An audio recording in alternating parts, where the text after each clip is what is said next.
महमूद गवां ने भी कृषि विकास के लिए भूमि माप की पद्धति अपनाई थी। 1482 में महमूद तृतीय ने महमूद गवां को मृत्युदंड दे दिया था।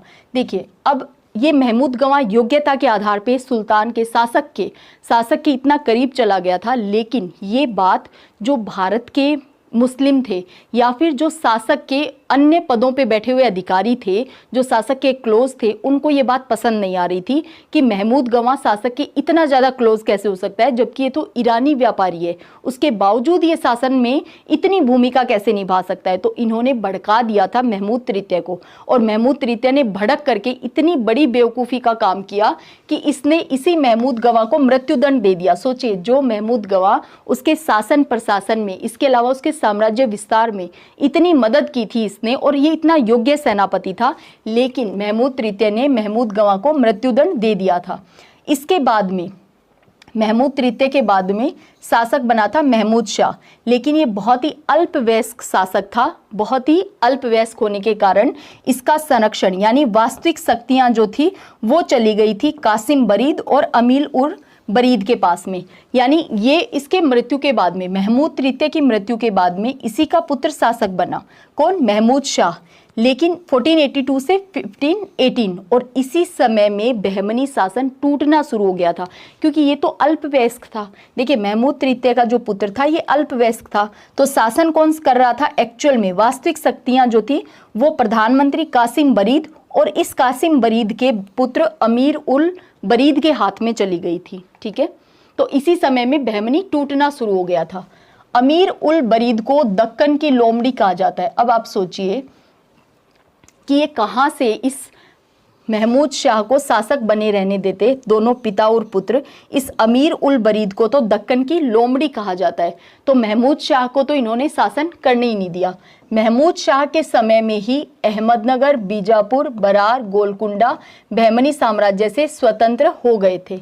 ये बात इंपॉर्टेंट है, आपको पता होना चाहिए कि कौन से शासक का शासन चल रहा था जिस समय में बहमनी साम्राज्य टूट गया था, विघटित हो गया था। कलीमुल्लाह इसका अंतिम शासक था बहमनी साम्राज्य का। तो पूछा जा सकता है पहला शासक तो अलाउद्दीन हसन बहमन शाह, और यदि पूछा जाए अंतिम शासक बहमनी साम्राज्य का तो ये था कलीमुल्लाह, जिसने 1518 से 1527 शासन तो किया था, लेकिन इसने, आप सोचिए कि ये साम्राज्य का विघटन पहले ही शुरू हो गया था। इस कलीमुल्लाह ने तो बहुत छोटी सी टेरिटरी पे शासन किया था। अमीर उल बरीद, ये दोनों पिता और पुत्र, इसे तो दक्कन की लोमड़ी कहा जाता था।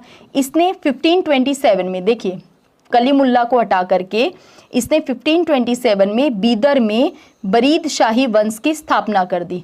तो बहमनी साम्राज्य का अंत हो गया कलीमुल्लाह के बाद में, और ये जो अमीर उल बरीद जिसको दक्कन की लोमड़ी कहा जाता था, इसने क्या किया? बरीद शाही वंश की स्थापना कर दी। ठीक है, और ये पहले ही अलग हो चुके थे, अहमदनगर, बीजापुर, बरार और गोलकुंडा।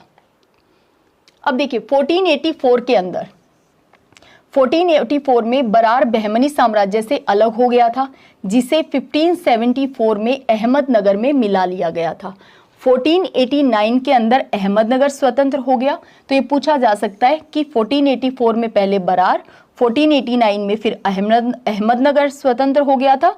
मलिक अहमद ने निजाम शाही वंश की स्थापना की थी, लेकिन 1633 में शाहजहां द्वारा इसे जीत लिया गया था। अब देखिए, सैयद और लोदी डायनेस्टी तो उतनी शक्तिशाली वंश नहीं थे, उसके शासक इतने ज़्यादा साम्राज्य का विस्तार नहीं कर पाए थे, लेकिन मुगलों ने, और मुगलों में भी देखिए बाबर ने तो मात्र 4 साल शासन किया, इसके बाद हुमायूं ने पहले 10-11 साल शासन किया, फिर शेरशाह सूरी ने वहाँ पे अपना आधिपत्य जमा लिया, फिर बाबर ने वापस 1555 में अपना शासन संभाला। तो उसके 1 साल कुछ महीने यानी 1556 में ही, कुछ महीनों के बाद ही सीढ़ियों से गिर जाने के कारण, अपने ही बनवाए पुस्तकालय में सीढ़ियों से गिर जाने के कारण हुमायूं की मृत्यु हो गई थी, और बहुत ही कम उम्र के अंदर अकबर शासक बना था। उस समय अकबर संरक्षण में था बैरम खां के, यानी 1560 तक आते आते, 1560-1565 आते आते अकबर ने अपने पास कार्यभार लिया था। और इस समय के बाद से पहले उत्तर भारत को संगठित किया, फिर दक्षिण भारत की तरफ रुख किया था अकबर ने। तो हमारे लिए इम्पोर्टेंट क्या हो जाता है कि भी एक लंबे समय तक उत्तर भारत के शासकों ने दक्षिण भारत की राजनीति में वहां के साम्राज्य के साथ किसी तरह की कोई छेड़छाड़ नहीं की थी। क्यों नहीं की थी? बहुत सटीक कारण आपको पता है कि अलाउद्दीन खिलजी ने बिल्कुल दक्षिण अभियान किए थे मलिक काफूर के नेतृत्व में। मोहम्मद बिन तुगलक तो सीधे डायरेक्ट रूल करना चाहता था दक्षिण भारत पे, इसीलिए तो वो महाराष्ट्र में देवगिरी में अपनी राजधानी को ही लेकर आया था ताकि वो दक्षिण भारत पे भी प्रॉपर मैनर में कंट्रोल कर सके। लेकिन मोहम्मद बिन तुगलक के समय से ही विजयनगर और बहमनी साम्राज्य बन करके उभरे थे। उसी के समय में ही दक्षिण भारत में ये साम्राज्य बन गए थे, यानी उसके हाथ से, मोहम्मद बिन तुगलक के हाथ से दक्षिण भारत निकल गया था। और मोहम्मद बिन तुगलक के बाद में फिरोज शाह तुगलक ने कभी ये कोशिश नहीं की कि मैं दक्षिण के अभियान करूं, दक्षिण भारत को दिल्ली सल्तनत के अधीन करूं। और इसके बाद में तो तुगलक डायनेस्टी में कोई शक्तिशाली रूलर नहीं हुआ, उसके बाद में सैयद डायनेस्टी और फिर उसके बाद में लोधी डायनेस्टी। तो इन दोनों डायनेस्टी के शासकों ने भी कोई प्रयास नहीं किए कि हम दक्षिण को भी जीत सके, यानी आराम से विजयनगर और बहमनी आपस में लड़ाइयां लड़ते जा रहे थे। उत्तर भारत की राजनीति या उत्तर भारत के शासक ने यहाँ पे इंटरफेयर नहीं किया था। इसके बाद हमें कब देखने को मिलता है इंटरफेयर? अकबर के समय में। इसीलिए ये हमारे लिए इंपॉर्टेंट है कि बाद में इनको किस तरह से बीजापुर को, बीदर को, बरार को, गोलकुंडा को, अहमदनगर को, खानदेश को, जो हमने मैप देखा था आप उसमें फिर से एक बार बैक जाकर के देख लेना, खानदेश की भी लोकेशन थी गुजरात के बिल्कुल पैरेलल के अंदर। तो खानदेश को यहाँ पे किस तरह से मुगलों ने अपनी सत्ता कायम की थी, किस तरह से इनको जीता था, ये मुगल काल में इंपॉर्टेंट हो जाते हैं। ठीक है, अब यहाँ पे हम क्या देख रहे हैं कि भी शाहजहां के द्वारा इसको जीत लिया गया था। अभी के लिए आप इतना ध्यान रखें तब भी ठीक है, क्योंकि मुगलों को पढ़ते समय हम ये फिर से देखेंगे कि उन्होंने कहाँ कहाँ दक्षिण में अभियान किए थे। ठीक है, और किस तरह से इनको अपने अधीन किया था। 1489 में बीजापुर को यूसुफ आदिल शाह ने स्वतंत्र राज्य बनाया, बीजापुर को, और लेकिन 1686 में औरंगजेब ने इस पे अधिकार कर लिया था। ठीक है, तो बहमनी साम्राज्य टूटा। किस तरह से यहाँ के अलग अलग राज्यों के अलग अलग संस्थापक थे और बाद में मुगलों ने किस तरह से इनको अपने अधिकार में किया, ये हम मुगलों को पढ़ते समय फिर से पढ़ेंगे। 1572 के अंदर गोलकुंडा को कुली कुतुब शाह ने स्वतंत्र राज्य बनाया और इसे भी 1687 में औरंगजेब ने जीत लिया था।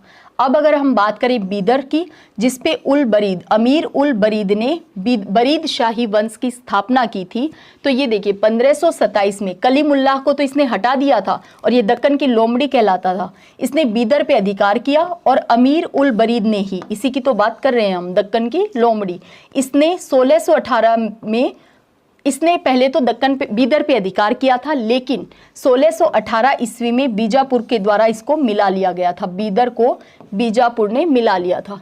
इस सेंटेंस को आप एक बार प्रॉपर मैनर में फिर से पढ़ लेना।